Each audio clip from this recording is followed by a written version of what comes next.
more Urban View Mornings with Greg Carr and Lamont King on SiriusXM. All right, welcome back to it. 29 past the time for the hour, moving right along. Wednesday, November 19th, live show, Urban View Mornings. Dr. Greg Carr and Lamont King and you. And we have company. Let's check the camera. Yes, please let this gentleman in this side here. All right, joining us this morning once again is Philip Smith. He is the founder of National African American Gun Association, otherwise known as NAAGA.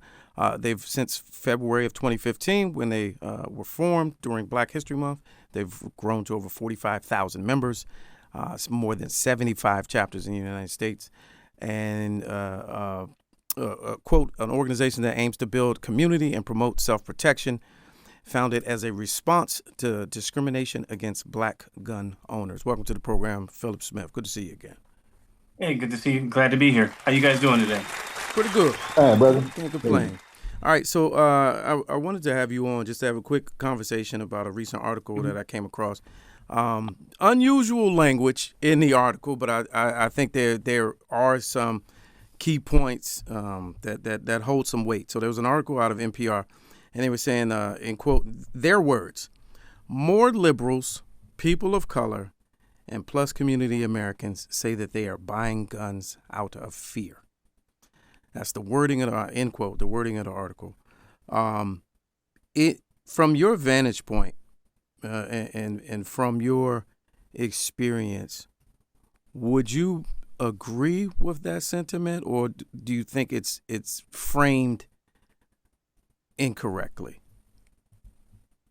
And thank you for the question. I think people are joining, and from our vantage view, we have three areas that we look at: single membership, couples, and Black women, particularly Black women. There has been a dramatic uptick in those memberships growing within our organization. Now, I can't get in the head of everyone that has joined, but I do believe there's a certain level of apprehension, fear that is prevalent in the country right now. And Black folks are smart. We're very intelligent. When you see and feel what's going on politically, socially, you're going to plan for that. You're going to react to that. And that's just common sense. That's pragmatic. So, yes, Black folks across the country, and our organization specifically, are joining in larger numbers than we've seen in the previous year based on the temperament of the country. Now, is that for training or just ownership? For both. For both. And I would advocate, if you buy a gun, you should get trained. Yeah. Just because you have a gun does not make you John Wick or Jason Bourne. In fact, having a gun and not being trained makes you more of a danger to yourself, and you don't even realize it. Oftentimes, when people buy a gun because they're afraid someone's going to break into their house, what they don't realize is that burglars rob people every day. They are very, very good at shooting people. They're calm, they're calculated. So you're at a disadvantage already. So I would recommend strongly getting some level of training from somebody.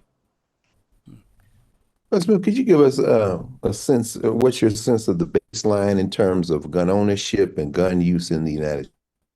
I didn't get the first part of that question. I'm sorry.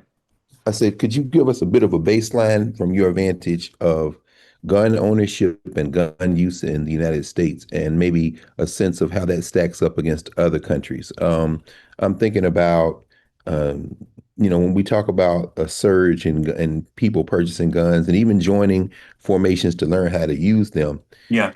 What I'm not aware of is the baseline, what we're comparing that to. So a couple of quick examples. For one, tracking singles, couples, Black women. I don't know what we're comparing that with. I mean, was there a small percentage, for example, in any of those groups? And then is it a doubling, a tripling of a number? But when we talk about gun ownership in this country and gun use, which we know are two different things, Absolutely. What kind of numbers are we talking about? Yeah, for us, we really are selfish in our analysis, and that's a very good point because most people don't have that perspective. We look at our organization and how our community is being affected. As I said, Black women are the foundation. They're the spinal cord of NAAGA. Black women drive our initial growth and have been driving our growth ever since then. So we track that on a monthly basis, and we are consistently seeing Black women leading the charge, along with couples and singles joining the organization. And what we do, we're saying, okay, if 30 people joined yesterday, how does that compare to 12 months ago, or 24 months ago, or 36 months ago? And we're able to get as you call it, a baseline of growth or not growth within our organization. It's critically important to me to have an understanding of why people are joining. People are joining, great, but what's the motivation? And we need to understand that as a Black gun organization, that oftentimes when Black folks join NAAGA, and we're very proud of that, why are they joining? And oftentimes it's something beyond just training. They're looking for a cultural connection, someplace where they feel like this is home. We're gonna give you a hug, gonna give you a pat on the back and say, come on, brother, come on, sister. You can feel comfortable here. You can relax here. And being able to connect with that on a daily basis, monthly basis, and annually, people have understood this is a safe place for our community to go to. Now, when you say the whys, what have the whys been recently? But let's be honest. I'll be sitting in your line and blowing smoke up your butt if I said otherwise. People are scared. They're scared of the political climate.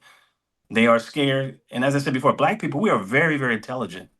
And we see things that are going on in the country where fringe groups are now mainstream, where we don't know what's going on with our natural resources. Is chaos about to come? Is there going to be total lack of food in the stores? We are thinking like, you know what? I think I need to get a gun, honey. I think we need to get a gun to just be prepared just in case something happens where there is total chaos coming down the road. To not think like that, I think is unintelligent. And our people are very, very smart. We've survived in this country, and we're the first people on the planet. So we know how to survive. We know how to thrive, and that's what we're doing right now. We're taking steps to make sure that we are going to be here. When this article first came out, I was looking for some numbers to reference, and you know, a lot of the things that came up were very dated. And even as now as we're speaking, and I'm pulling and digging, there's 2020, and then there's 2023, and they'll say numbers are soaring, but they won't give a number. Is that with that industry, with the gun industry, is that deliberate? That I don't think it's deliberate. I think people are really, and this is my take, my guess. I might be wrong, and hit me over the head or email me if I am wrong, folks out there. But I think based on 2020 and COVID, where we saw such a dramatic pivot, people oftentimes refer to that like, remember when COVID came? We saw this influx of all these Black folks joining and all these people of color joining. So they oftentimes, just by a natural reflex, go to 2020 as a baseline. Right. But that's not necessarily correct in 2025. So you make a very, very valid point. Now, when the women are coming in, and you saying that's the you use the term spinal cord of NAAGA.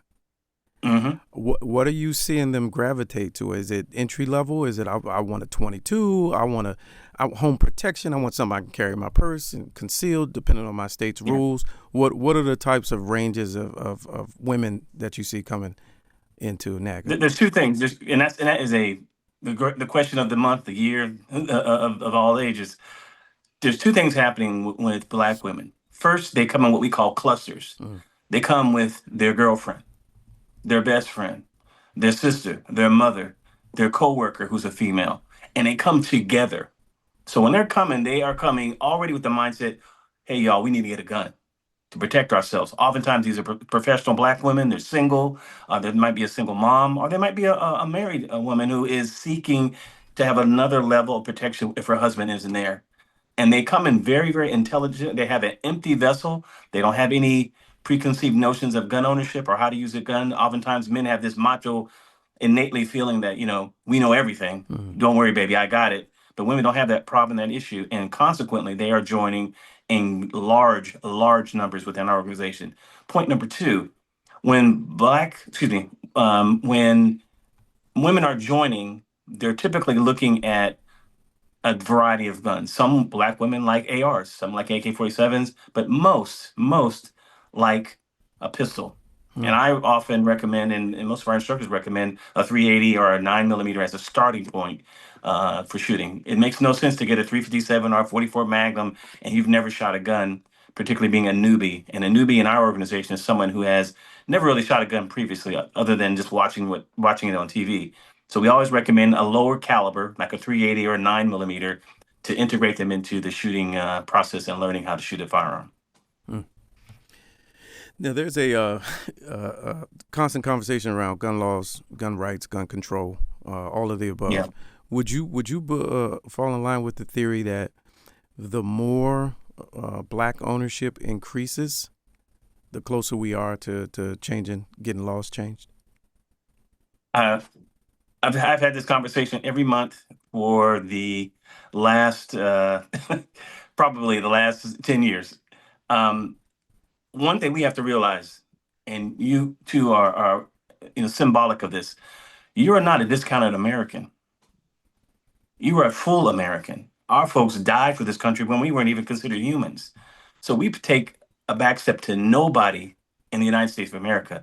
We are the Americans, an example of how to be a patriotic American. So when black people are buying guns en masse, if anyone has a problem with that, that is their issue. We have the right to protect our communities. We have the right to protect our children. That is nothing illegal or devious about that position at all. I think, but wouldn't you say that while that may be, well, I wouldn't even say it's true theoretically. We entered the American legal universe as property. And so the idea that we are full Americans has never been mirrored in the law. Yeah. And gun control is no different. The Second Amendment, when you look at during captivity, of course, in trafficking, we were not allowed to have firearms. And even after the Civil War, the black codes made it a crime for black people to have a gun.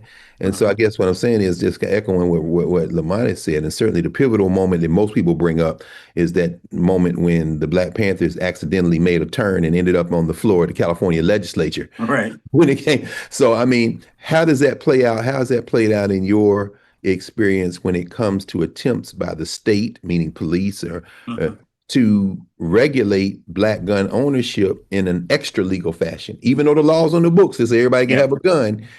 How have you seen that perhaps played out in a way to say, well, but they're quicker, for example, to call a tech on us when it comes to a background check, or they're quicker to catch people up, when it comes to applying the laws? I think you guys are onto something that we have to fight because it's there. To sit here and say the Second Amendment applies to us just as well as everyone else in our country would be disingenuous. We have to fight that extra step, like you're talking about. We have to collectively come together. There's a saying I say all the time, and people get sick and tired of me saying it, but I'm gonna say it because it makes sense. If you want to go far, if you want to go fast, go alone. But if you want to go far, you go together. And that's what our people have to do. We have to collectively fight that. Well, you guys can't have guns, or there's some type of legitimate or illegitimate efforts to suppress us from purchasing guns. No, we got to fight that, and we got to fight with all the energy that we have. And I will say this: it's going to be a continual fight. This is just not a one-off, and we say, "Yay, we won," and we walk off into the sunset. This is going to be a daily fight that we have to fight based on our color and our experience in this country. Unfortunately. And but even with that fight, though, it seems like that we would be together, us, but I feel like us together, we're still alone because they don't fight for us. The NRA and those groups don't advocate for our right to defend of self. So how does that look if collectively we come together, but we're still ostracized by the larger lobby? One of the first things I did when I started the organization, because it's not just me, it's a team of us started it. We've had the agreement and mindset say, hey, we're gonna have to do this ourselves. It's like walking into a weight room and seeing a real buff guy in the corner. We don't want to look at the buff guy. We want it to become the buff guy. So our focus 100% of the time is on NAAGA. I'm not worried about any other organization out there, but what we're doing on a daily basis to empower our people, to empower our owners, to empower our instructors. And by the way, our NAAGA instructors are some of the best in the country, if not the world, male and female. They're certified, they're efficient, they're former military, law enforcement, and they're very, very good. But getting back to the main point, we have to worry about us. I'm not worried about anybody else. The reason why we've been able to get this far is because we are solely laser focused on Black people, the Black community, Black gun ownership, and Black instructors teaching those people how to shoot a gun. That's what you do. You don't worry about everybody else. They're going to be there. They're going to be the naysayers. They're going to be those individuals that believe that innately Black people should never own a gun. We're just not trustworthy enough. We don't have a history of success. We don't worry about that. We keep focused and we keep our eye on the prize, which is protection of our kids, our family, and our communities. Now, back to the original article that brought us here. Fear is a hell of a motivator. Do you agree, or do you think it's fair that finally some of us are coming around as a response to fear? Do you feel that that's responsible and the right reaction to being afraid? I'll be honest with you, because we're family here. I'm glad they're joining. I'll be lying to you if I said otherwise. I'm very glad that Black women and men across the country are joining, and are joining in larger numbers now. I wish it was for a different reason, but if the motivation gets you here to where I can talk to you and educate you on what gun ownership is for Black people, I'm glad to have that conversation on an ongoing basis. I don't have a problem with that. What we have to start doing as a people, including myself, I'm not trying to sit here on a person act like I know all this and that, including me, we have to be more proactive. And this is what I mean. If you have a community that is being ravaged by people breaking in and robbing you and messing with our sisters and harassing our children going back and forth walking to school, we need to take a stance which says we need to stop that. We're not going to rely on anybody else, including law enforcement, to do that. What are the steps that we need to do to make that a reality? And that's what we have to start doing. Policing our own communities, being proactive and not waiting for these tragedies to happen. Remember, and I know you guys know this very, very well, the Tulsa Massacre happened because the folks there were not able to protect themselves. A few had guns, but most did not. What we need to do is to make sure that that scenario never happens again in this country and for Black people here. We have to be prepared. Doesn't mean you're a bully. Doesn't mean you're looking for a fight. But what it tells everyone that, hey, if I go over there and mess with them Black people, they got something for us. And also I'm gonna leave them alone. And that's what we have to do. You got a few minutes to spend? You want to take some calls as well, if you're open to that? Oh, yeah, absolutely. Okay. I love talking to you guys, and this is nice. All right, we're going to take a quick break and come right back to it. Urban View Mornings.